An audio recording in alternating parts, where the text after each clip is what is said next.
উড়িয়ে দেয়। বেঁচে থাকা লোকেরা সমুদ্র তটের দিকে তাকায় এবং ভয়ে অবাক হয়ে যায়। আরও একটি বিশাল জম্বি সুনামি শহরের দিকে এগিয়ে আসছিল। তারা দ্রুত একটি ট্রাকের দিকে দৌড়ায়, যাতে যত তাড়াতাড়ি সম্ভব সেখান থেকে বেরিয়ে হামলা থেকে বাঁচতে পারে।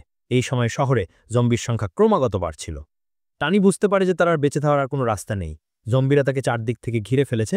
সে শেষ ভরসা হিসেবে পাহাড়ে অবস্থিত একটি বাড়ির দিকে দৌড়ানোর সিদ্ধান্ত নেয়, যাতে সে শহর থেকে দূরে একটি নিরাপদ জায়গায় আশ্রয় নিতে পারে। ড্যাগ এবং স্যামও জম্বিদের থেকে বাঁচতে দৌড়াচ্ছিল। যখন তারা পার্কিং এলাকায় পৌঁছায়, তখন তারা দেখে যে তাদের ব্যান্ডের ভ্যানটি সেখানেই দাঁড়িয়ে আছে এবং ড্রাম বাজানোর ছেলেটি এখনও ভিতরে ঘুমাচ্ছে, যেন বাইরে কিছুই হয়নি। ড্যাগ এবং স্যাম তাড়াহুড়ো করে ভ্যানের দিকে দৌড়ায় এবং ড্রামারকে ডাকে। তখনই ড্রামার দেখে যে তার বন্ধুরা অনেক জম্বির দ্বারা ঘিরে আছে।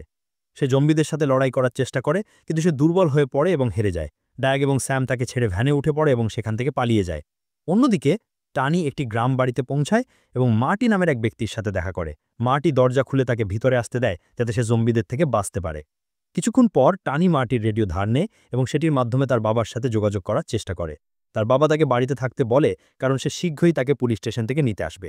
এই সময়ে ব্লেন, যে আগে হাত করা পড়া ছিল, কোনোভাবে নিজেকে মুক্ত করে নেয় এবং যেই সে বাইরে বেরোনোর চেষ্টা করে, কোনি তাকে আটকে দেয়। কোনি, যে এখন জম্বি হয়ে গেছে, ব্লেনের উপর ঝাঁপিয়ে পড়ে এবং তাকে সঙ্গে সঙ্গে মেরে ফেলে। অন্যদিকে স্যাম এবং ড্যাগ শহরের পার্কিংয়ে আটকে পড়ে এবং চারদিক থেকে জম্বিদের দ্বারা ঘিরে যায়। ড্যাগ জম্বিদের মনোযোগ নিজের দিকে আকর্ষণ করার সিদ্ধান্ত নেয়, যাতে স্যাম পালানোর সুযোগ পায়। ঠিক সেই সময় হান্টার সেখানে পৌঁছায়। হান্টার তার বন্দুক দিয়ে জম্বিদের মারে, যাতে স্যাম নিরাপদে ট্রাক পর্যন্ত পৌঁছাতে পারে। এদিকে ড্যাগের উপর একটি জম্বি হামলা করে এবং তাকে ফেলে দেয়। এটা দেখে যে ড্যাগের বাঁচার কোনো আশা নেই। বাকিরা সেখান থেকে পালানোর সিদ্ধান্ত নেয়। এখন পুরো দলটি হাসপাতালের দিকে যাওয়ার সিদ্ধান্ত নেয়, যাতে তারা রে এবং কেনজিকে বাঁচাতে পারে। যেহেতু স্যাম হাসপাতালটি ভালো করে চিনত, সে পরামর্শ দেয় যে সে নার্সের ওয়ার্ডে যাবে, যাতে সে তার মায়ের সাথে ফোনে কথা বলতে পারে। তারপর মিডি করিডোরে দৌড়ায়, ফোন তুলে নেয় এবং নিজেকে একটি ঘরে বন্ধ করে দেয়। সেখানে সে হাসপাতালের লাউডস্পিকারের মাধ্যমে তার মাকে ডাকে। কেনজি ফোনে কথা বলে এবং হান্টার আগুন নেভানোর যন্ত্র দিয়ে রাক্ষসদের তাড়ানোর চেষ্টা করে। তারা সবাই জম্বিদের সাথে লড়াই করে এবং তাদের ঘরে বন্ধ করে দেয়। কিন্তু শব্দ শুনে একটি ভয়ঙ্কর জম্বি সেখানে আসে। স্যাম হান্টারের দেওয়া ছুরি দিয়ে দরজা ভেঙে ফেলে। তখনই স্যাম তার উপর হামলা করে, যার ফলে সে ভয় পিছিয়ে যায়। অন্যদিকে হান্টার বুঝতে পারে যে তারা চারদিক থেকে ঘিরে যেতে পারে, তাই সে দ্রুত বিল্ডিংয়ের বিদ্যুতের তার ধরে নেয়। এতে বিদ্যুতের শক লাগে এবং জম্বিরা কাঁপতে থাকে। লড়াই শেষ হওয়ার পর রে এবং কেনজি সেখানে আসে। যখন সবাই একসাথে হয়, তখন তারা পার্কিংয়ের দিকে দৌড়ায়। এখন তারা নিরাপদ। বেঁচে থাকা লোকেরা মার্টির বাড়িতে যায়, যেখানে টানি তার বাবার জন্য অপেক্ষা করছিল। যখন তার বাবা তাকে দেখে, সে খুব খুশি হয়।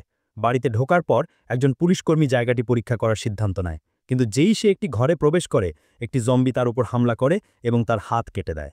জম্বি দেখে সে ভয় সেখান থেকে পালিয়ে যায়। বাকিরা তাকে আটকানোর জন্য জড়ো হয়, কিন্তু সে সবাইকে ফাঁকি দিয়ে পালিয়ে যায় এবং সরাসরি কেনজির উপর হামলা করে।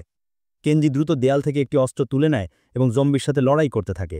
এই সময় মার্টি তার টেজার দিয়ে জম্বিটিকে মারে, যার ফলে সে সঙ্গে সঙ্গে অজ্ঞান হয়ে যায়। কিছুক্ষণ পর রেয়নের কাছে এসে বলে যে তাকে জম্বি কামড়ে দিয়েছে। এটা শুনে টানি খুব দুঃখ পায় এবং নিজেকে দোষী মনে করতে থাকে। মার্টি ব্যাখ্যা করে যে সেই রাক্ষসদের নিয়ে গবেষণা করছিল, যাতে জানা যায় যে তাদের কিভাবে চিরতরে শেষ করা যায়। সে তার বাড়িতে একটি জম্বিকে বন্ধ করে রেখেছিল, যাতে তার উপর গবেষণা করতে পারে। সে বলে যে বিদ্যুৎই একমাত্র উপায় যার মাধ্যমে জম্বিদের থামানো যাবে। তাই সে তার টেজারকে জেলের অস্ত্রের সাথে জুড়ে দিয়েছে, যাতে তারা জম্বিদের শেষ করতে পারে। তারপর হান্টার একটি পরিকল্পনা তৈরি করে। সে পরামর্শ দেয় যে তারা জম্বিদের সমুদ্র তটে নিয়ে যাবে এবং সেখানে পড়ে থাকা খাম্বার তার ব্যবহার করবে। জলের কারণে বিদ্যুতের শক জম্বিদের শেষ করে দেবে। জলের কারণে সবাই বিদ্যুতের আওতায় আসতে পারত, কিন্তু তাদের কাছে একটা ভালো পরিকল্পনা ছিল। এটা কাজ করার জন্য তাদের নৌকাটাকে উড়িয়ে দিতে হবে। মাটি জানায় যেটা কোনো সমস্যা নয় এবং তার অস্ত্র ভাণ্ডার দেখায়। হান্টার বলে যে সে রাস্তায় আসা জম্বিদের সামলাবে, যখন বাকিরা সমুদ্র তটে জাল প্রস্তুত করবে। যখন সবকিছু প্রস্তুত হয়ে যায়, তখন বেঁচে থাকা লোকেরা বিস্ফোরক প্যাক করতে থাকে। হান্টার রাক্ষসদের সাথে লড়াই করতে দরজার দিকে আসে, তখনই হঠাৎ তার টেজার কাজ করা বন্ধ করে দেয়। এটা দেখে যে হান্টার বিপদে পড়তে পারে, কেনজি তার সাহায্য করতে বাইরে আসে, কিন্তু হান্টার কেনজিকে কাছে আসতে নিষেধ করে। এই সময় কেনজি তার অস্ত্র দিয়ে রাক্ষসদের ওপর হামলা করতে থাকে। তারপর হান্টার তার শক্তি ব্যবহার করে জম্বিদের একটি মেশিনের দিকে ঠেলে দেয়, যা কাট কাটার কাজ করে। ধীরে ধীরে তারা বাগানে জমা হওয়া লাশগুলোর বড় দলের সাথে লড়াই করে।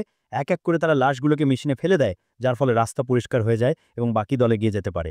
লড়াই শেষ হওয়ার পর বেঁচে থাকা লোকেরা বাড়ির বাইরে জড়ো হয়। তারা বিস্ফোরকে ভরা ব্যাগ তুলে নেয় এবং সমুদ্র তটের দিকে হেঁটে যেতে থাকে। রাস্তায় তারা একটি ছোট গুহায় থামে, যাতে একটু বিশ্রাম নিতে পারে এবং পরবর্তী পরিকল্পনা করতে পারে।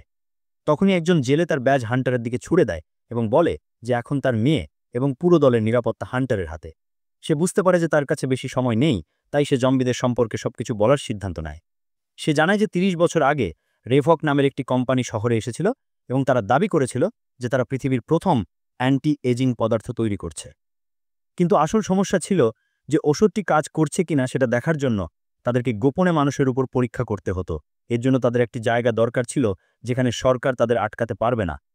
তাই কোম্পানি পুলিশ এবং সরকারি নেতাদের মোটা অঙ্কের টাকা দিয়েছিল যাতে এই ভয়ঙ্কর পরীক্ষাটি লুকিয়ে রাখতে পারে এবং কেউ এর খবর না পায়। যদিও কোম্পানির লোকেরা ওষুধের ব্যাপারে মিথ্যা বলেছিল, আসলে এর মধ্যে বহুত ভয়ঙ্কর পার্শ্ব প্রতিক্রিয়া ছিল। এর কারণে কোম্পানি পরীক্ষা করা লোকদের শহর থেকে সরিয়ে দেওয়ার জন্য একটি সামরিক জাহাজ পাঠিয়েছিল। সে আরও জানায় যে যখন হান্টার সমুদ্রের জাহাজের ধ্বংসাবশেষ পেয়েছিল, সে আগে থেকেই জানত যে এটা সেই জাহাজ যা এখন জম্বি হয়ে গেছে। এই গল্প শুনে কেনজি বলে যে এই সব কিছু ইচ্ছাকৃতভাবে করা হয়েছিল। এর মানে হলো বিজ্ঞানীরা একটি জম্বি সেনাবাহিনী তৈরি করার চেষ্টা করছিল যা পুরো জনসংখ্যাকে শেষ করে দিতে পারত। তখনই কিছু জম্বি আশেপাশে দেখা যেতে থাকে। তখন হান্টার সঙ্গে সঙ্গে বেঁচে থাকা লোকদের পালানোর আদেশ দেয় এবং নিজে তার ইলেকট্রিক ম্যাচেতে দিয়ে জম্বিদের সাথে লড়াই করতে থাকে। জেলে রাস্তায় আসার সমস্ত রাক্ষসদের শেষ করে। সে বেশ কয়েকটি জম্বিকে বিদ্যুতের শকে পুড়িয়ে দেয়। হঠাৎ একটি জম্বি হান্টারের উপর ঝাঁপিয়ে পড়ে, যার ফলে সে মাটিতে পড়ে যায়। ঠিক সেই মুহূর্তে মাটি না পড়ে এবং তার ইলেকট্রিক ছুরি দিয়ে জম্বির ওপর হামলা করে, যার ফলে বিপদ সঙ্গে সঙ্গে কেটে যায়। লড়াই শেষ হওয়ার পর মাটি তার ছুরি জেলেকে সঁপে দেয় এবং দুজনেই বাকি দলের কাছে ফিরে আসে। কিন্তু সমস্যা হলো কনির এখন আর এগোনোর ক্ষমতা নেই। যেই সে গুহা থেকে বাইরে আসে, সে মাটিতে পড়ে যায়। অন্যদিকে টানি তার বাবার হাতে একটি বিস্ফোরক রেখে দেয় এবং বাকি বেঁচে থাকা লোকদের সাথে যোগ দেয়। এখন পুলিশকর্মীও জম্বিতে পরিণত হয়েছে, কিন্তু তার মেয়ের দেওয়া গ্রেনেডের সাহায্যে সেই জম্বিটি ফেটে যায় এবং অন্য রাক্ষসরা ডকের নিচে গুহায় আটকে যায়। এখন দলটি তার পরিকল্পনা বাস্তবায়ন করার জন্য প্রস্তুত। মাটি তার রিমোট ডিভাইস দিয়ে বাড়িতে লাগানো বিস্ফোরকগুলো আক্রিয় করে দেয়, যার ফলে সেখানে থাকা সমস্ত জম্বি নষ্ট হয়ে যায়। এদিকে হান্টার এবং তার সঙ্গীরা শহরে ফিরতে আরম্ভ করে। অন্যদিকে টানি এবং মাটি রের সাথে নৌকাতেই থেকে যায়।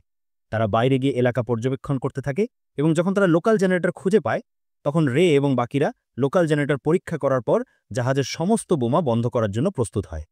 জেলে পড়ে থাকা তারগুলো জলের একটা বড় পুলে ফেলে দেয় এবং কেনজি এবং স্যামকে সেখানেই থাকতে বলে। তারপর সে সমুদ্রের মাঝে আরও বেশি জম্বি আকর্ষণ করার জন্য একটি জোরে শব্দওয়ালা মোটরসাইকেল ব্যবহার করে। এই সময় মাটি উজ্জ্বল জলে ডুব দেওয়ার প্রস্তুতি নেয়। কিন্তু যেই সে জলে ঝাঁপ দেয়, তার ওপর সামুদ্রিক জম্বিরা হামলা করে এবং তাকে খেতে শুরু করে। এই সময় একটি জম্বি নৌকায় উঠে পড়ে, যার ফলে রে তার সঙ্গীকে বাঁচাতে পারে না। সে জম্বিটিকে মেরে হামলা থেকে বাঁচতে সফল হয়, কিন্তু যখন সে ফিরে তাকায়, তখন মাটিকে জম্বিরা পুরোপুরি শেষ করে দিয়েছে। এখন দলের কাছে বেশি সময় নেই, তাই রে টানিকে জলের ওপার দিয়ে পালিয়ে যেতে বলে, যখন সে নিজে নৌকা থেকে জম্বিদের আকর্ষণ করে এবং বিস্ফোরক প্রস্তুত করে। এই সময় হান্টারের মোটরসাইকেল আটকে যায় এবং যেই সে গাড়ি থেকে নামে, তার সামনে একটি বিশাল জম্বি এসে দাঁড়ায় যে তাকে যে কোনো মূল্যেই ধরতে চায়। হান্টার নিজেকে বাঁচাতে সেই রাক্ষসের উপর অনেকবার হামলা করে, কিন্তু কোনো লাভ হয় না। সে বারবার হামলা করে, কিন্তু জম্বির উপর কোনো প্রভাব পড়ে না। এখন সময় খুব কম এবং তাদের দ্রুত কোনো রাস্তা বের করতে হবে। কিন্তু তখনই কিঞ্জির সঙ্গে সঙ্গে গাড়িটি জলের তালাবে চালিয়ে যায়, যার ফলে জম্বিদের দলের মনোযোগ তার দিকে চলে যায় এবং তারা সাইটের চারিদিকে জড়ো হতে থাকে। হান্টারের উপর হামলা আরও তেজ হয়ে যায় এবং অবশেষে সে মাটি থেকে তুলে নেওয়া হয়। নিজেকে ছাড়াতে সে মাটির ইলেকট্রিক ছুরি ব্যবহার করে, যার ফলে বিশাল জম্বির একটি বাহু ফেটে যায়। এখন হান্টার সেই কাটা হাত থেকে লাঠির মতো ব্যবহার করে।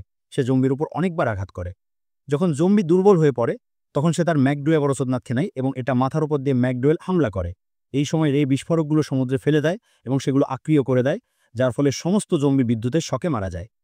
এখন যখন অর্ধেক পরিকল্পনা পুরো হয়ে গেছে, হান্টার তার বন্ধু রের কাছ থেকে একটি বার্তা পায় যা রাক্ষসদের চিরতরে শেষ করে দেবে। তার সব বন্ধুদের বাঁচাতে হান্টার পুরোপুরি তৈরি হয়ে যায়, কিন্তু রে এগিয়ে যায় এবং নৌকাটি পুরোপুরি ধ্বংস করে দেয়। তার সবচেয়ে ভালো বন্ধুর বলিদানে দুঃখিত হওয়া সত্ত্বেও সে সমুদ্রে আরও একটি বিশাল সুনামি তৈরি করে।